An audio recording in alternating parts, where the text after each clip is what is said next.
So what we find is that social work is often very difficult to define. We have kind of our stereotypes about social workers and what they might do. There's always a running joke about so much paperwork, but it really can be challenging to define. And that's because we often have social workers working in all different areas. Some do macro practice and they're working and doing policies and helping to draft laws. Some are working individually. A lot of hospitals will have social workers in every department, and the social worker working in the NICU baby unit is often doing some similar but some different tasks than maybe a social worker working in the emergency department or working in like a long-term rehabilitation unit.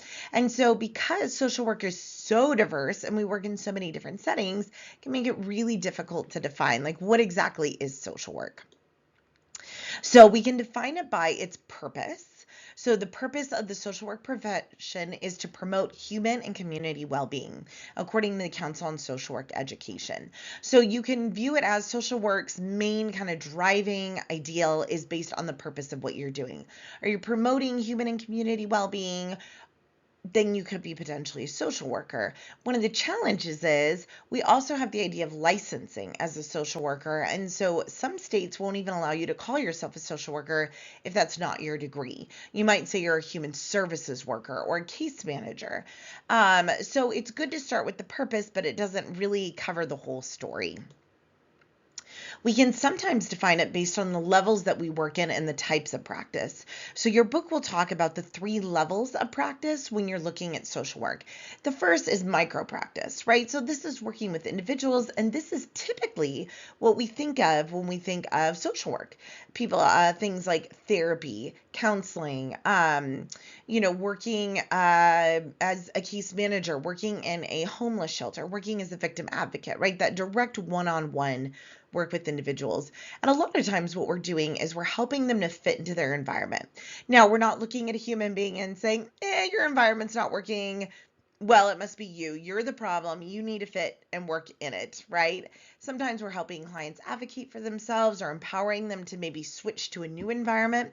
But sometimes it is helping clients learn to better work in their existing environment. So an example that I'm thinking of is if I have a child who comes to me and they're struggling in school, we might move them to a different school. We might say they need to be in a specialized program in an alternative school. But you're not just going to say, hey, bail out of school, peace out. You don't need it, right? Because they need some level of education. And so you're really helping them. You're examining the environment and you're helping them say, is it an educational thing? Do we need some speech services, or is there a possible undiagnosed learning disability that can be addressed? Is it something where they're just struggling to cope emotionally with the anxiety and stress? We saw this a lot after COVID when kids had to go back to school, and the idea of being around large crowds again and noise for 8 hours a day, kids were very anxious. And so helping them to kind of adapt and work with their environment became really important. So that's kind of micro practice. Meso practice is the next level up. So this is typically working with families and small groups. So you're not working at the larger level per se, but you are working with groupings of people, which might be families, including, parents and aunts, uncles, grandparents, or working in small groups. So when I taught my domestic violence classes, they were done in groups of 12. Well, that's meso practice. I worked somewhat with the men, especially my program one-on-one, but primarily we used a group model. And so I was working in the meso level. And then the macro level is the kind of larger, working on the larger environment. So that's policy, people who are acting as advocates, sitting on task forces, trying to get changes made, partnering with coalitions to write grants to serve the community at a larger level, right? That's more macro practice. So you might define social work based on what type of practice that you're doing, or what you find is most social workers work at all 3 levels. You may love doing direct practice, but I always tell my students, do groups because you'll do them at most jobs you have. And you find after a while in this field that you start getting so frustrated about why aren't we getting anything done? Why aren't things getting changed or fixed? That a lot of social workers start working at a macro practice level, whether it's full-time or part-time, or just volunteering to be part of coalitions. All of those are important. So you can define it by its purpose, level, and type of practice. We often define it by education and licensure, and that's what I referenced earlier about this idea that Some states you can't even call yourself a social worker if you don't have an actual bachelor's degree in social work or a master's degree in social work. So there's a couple different ways you can get a bachelor's of social work, which is the 4-year degree. You complete your 2 years, you transfer into a BSW program. You complete, it can be 18 months to 2 years, depending on how your credits stack up. And then typically after you get your bachelor's in social work, you go take a licensing exam. And at that point, you can call yourself an LSW, or a licensed social worker. So you are licensed by the state of Idaho, or any state. All 50 states have a licensure process. In our state, you take licensing exam within a few months of graduating. And then once you pass, you are considered a licensed social worker. Then what a lot of social workers do, just because it tends to up your earning capacity by quite a bit, is they'll go back and get a master's of social work, and they'll get their license, which is an LMSW. You take, again, a big test, you get your license, and then if you do a minimum of 2 years and several thousand hours, you can become a licensed clinical social worker, which is what I have. And it's great because it allows you to independently practice. You can own your own counseling agency. You can bill insurance directly. A lot of LCSWs run organizations or managers, directors, all of that. So a lot of times states will define social work as the education and the licensure you have. But again, that doesn't really fully capture what we do, because it just shows what your licensing and your degree is, but what does it actually mean? That's where that purpose and understanding levels of practice comes in. And then finally, the one that a lot of people don't end up doing, social work is considered a terminal degree, meaning you don't have to have a PhD to be considered kind of the top of the field. For example, a psychologist typically is a PhD. And so to be a licensed psychologist, you have to have a doctorate. It's kind of the top is that PhD. But for social workers, an LCSW is considered the top. But there's a very small percentages that go back and get either a doctorate in social work, like mine, DSW, or a PhD, typically to teach and to do research. So regardless of how we look at social work, whether it's, defining as the degree and license you have, as the purpose of what we're doing, or the level that we're practicing at, there's typically some common themes that we see. One is we use a generalist practice model.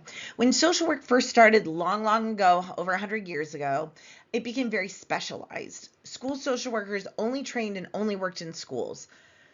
Medical social workers only worked and only practiced in medical settings. And so what happened is they started to say people got very splintered. There were all these different social work associations, like school social workers and case managers, but there wasn't a lot of overlap. And so what happened in the early 20th century is someone said, look, I think we need to start looking at the commonalities and merge. So we became the National Association of Social Workers, right? With the idea that social workers need to be able to have skills that allow them to move setting to setting. So you all saw, I have a wide variety of backgrounds. I've worked in child welfare, I've worked in corrections, I've done inpatient, I've done outpatient. And what we find is in the generalist practice model, there are certain skills that you develop. So regardless of whether you're working one-on-one, you're working with a group, you're working with a legislator, you should have some skills. And so we call that the planned change process, which includes things like engagement, assessment, intervention, evaluation, and termination. And so the idea is that the same skills that I use to engage a group of students, maybe a little bit of humor, self-deprecation, remembering students' names, connecting with them, are the same skills that I might use to connect with an individual client as a therapist, which are the same skills that I might use if I'm doing community organizing and I want to go meet with a group of individuals who want to make a change, right? Those same kind of engagement skills of listening and empathy and compassion are very valuable. So we use this generalist practice model. So instead of you coming out of school and saying, nope, we only do one type of practice, we have only equipped you to work in one setting, you can work in lots of settings and you can move from place to place. And it's really lovely. It's what makes this degree so diverse. We also emphasize the idea of the person and environment theory or model. And so the little graphic I have right here is an example of that. And what it shows is that we don't exist individually, right? So a lot of times when you're looking at psychology, it's very individually focused. How do people function? How do they think? How do they feel? When you look at sociology, sociology looks at society as a whole, how groups interact, how systems work together. Well, you have social work and we combine all of it. Our idea is that you can't look at just the person and you can't look at just the environment. We look at the person within the environment. And we understand that how we engage with the environment and how our environment engages with us absolutely affects us. So an example might be if I'm working with a child and we're doing really good work in an outpatient counseling session and they seem really excited and eager and they go home and mom or dad says, well, that's stupid. Why would we try that coping skill? Those are stupid. Just buck up, behave, act better, right? Suddenly this good work, the kid may stop doing that coping skill, right? And they may come back the next week and say, I didn't actually practice it. My parents said it was dumb. Right. And so now it's this idea of like, I can equip the individual, but that environment has a powerful pull as well. We see this especially in very oppressive or racist environments, right? You have individuals and they're trying to do their best, but lack of education, limited economic status, things like an environment where it's difficult to get a job based on the color of their skin or their last name, right? They can try really hard to improve, but if their environment is not allowing them to adapt or actively oppressing them, they're still not necessarily going to be able to do what they need to do either. So because of that, we can't just look in the environment, right? Because even if we said the environment's perfect, people aren't perfect, and so individuals may also struggle. And so we're working on equipping people, equipping the environment, and then making sure that we can help integrate the two. We also use a number of theories to empower individuals and explore issues like oppression and discrimination. Two of the big ones you'll read about in your book are systems theory. This is that idea that we have lots of different elements that work together to make a whole. So we look at a variety of social systems. That might be things like the justice system, the school system, the medical system, our legal system, our justice system. And we have to understand how these different elements, the different interactions or lack thereof, affect our people and people's lives and how they develop. And the idea is that to effectively intervene with an individual, we have to look at all the separate parts that make up their system. We can't just say, well, you need to fix you if they're involved in the school system, the justice system, and maybe they're struggling with being unhoused, right? So it's really thinking about all these different systems and how they affect the individual. We also have ecological systems theory or framework, which builds on systems theory and really focuses on that engagement between the interaction of client systems and the larger environmental context. The focus is on what happens between people and the environment.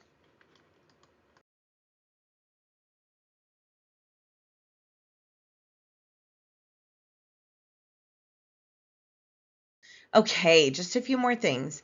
So, what we focus on a lot in the code of ethics is we follow the principle of dignity and worth of the person. So, regardless of the setting you're working at, regardless of the people you're helping, we're always emphasizing the dignity and the worth of the person. So, according to the NASW, it says social workers respect the inherent dignity and worth of the person. And in the ethical principles section, social workers treat each person in a caring and respectful fashion, mindful of individual differences and cultural and ethnic diversity. Social workers seek to enhance clients' capacity and opportunity to change and to address their own needs. So the idea is that we don't, again, come in and we don't want to save people. The idea is that we help empower clients with the tools, with the education, with the confidence to be able to empower and change their own lives, right? So that we're not always having to rescue, but acknowledging that our clients, although at the moment they may not seem like it, they know what's best for them. They know how to help themselves. They know how to change, and humans can do wonderful and amazing things if they have the tools to do it. And so it's really helping us equip clients instead of us trying to fix or save them. To do this really effectively, one thing we talk a lot about is the idea of a strengths perspective. And so it's seeing clients in terms of their strengths in spite of instead of their deficits. So meeting with a client, you say, wow, they're really struggling with homelessness right now, but man, that mama loves her babies and she would do anything for them. Or, wow, this parent is really struggling with patience. She's yelling a lot at her kids, which is hard on the kids, But man, she's involved and she's here and she's in counseling and she's really trying to improve and get better tools. So it's really focusing on clients. It's not sugarcoating it, but it's saying like, look, they may be struggling at the moment, but they have strengths that they bring to the table and can make decisions. So the idea is that everyone has strengths, every environment has resources, and so we can help use those strengths to equip our clients and improve their communities. Okay, so the final thing that I always like to share from the book that's important is you have to reflect on the skills needed for this profession. It is unfortunately is not enough to just say, hey, I want to help people, right? That's an excellent starting point, but we have a lot of skills that we develop. You have to have a commitment to self-awareness, to understanding who you are and how you see the world and how you engage with people. You have to trust in people, which is very hard for people who've experienced trauma at the hands of others. We have to maintain a positive outlook. If we get too jaded and we start assuming, like, why am I even helping that person? They're not going to change anyways. You're not going to be very effective, and it doesn't align with that strengths perspective. Some other things are respecting diversity, being creative, having an open mind. Empathy is huge, as well as compassion. One thing that I often say is that flexibility is one of the most important things you need. People are going to change, they're going to surprise you, and you have to be ready for that. Maybe you have a client who you've met for months and they haven't said anything, and you are just like, well, it's another session where we're just gonna sit around and they're not gonna share. If they start sharing, you need the flexibility to go, oh, they're sharing, I need to ask more probing questions and get into this and support them. So flexibility is very good. Just when you think someone's gonna do something, they do something totally different. Humans have a real ability to surprise us. You also need curiosity, patience, some healthy skepticism, and a desire to be a change agent. There are references. I hope this was helpful, and I hope you loved chapter 1.